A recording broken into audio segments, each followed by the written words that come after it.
এত গরম পড়ছে, কোনো কিছু তো খাওয়াই যায়নি, খুব হালকা পাতলাই রান্না করতে বটে। তার মধ্যে আজকে অনেক কিছু রান্না হয়েছে, কিন্তু আরও একটা স্পেশাল রান্না হয়েছে, আম ঝোল হট। এই যে জীবনে প্রথমবার রান্না করব, কিন্তু খাইছি কিন্তু রান্না করিনি। যে আম, আর এই যে আছে রুই মাছ, ভাজা রুই মাছ, আর এখানটায় আছে ঝোল ফুটে।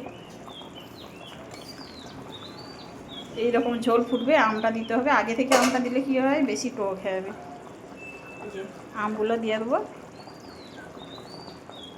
যে বেশি টক খায় সে একটু বেশি আমটাকে গালিয়ে দিবে, আর না হলে হালকা হবে। আর এই যে ভাজা মাছগুলো দিয়ে দেবো।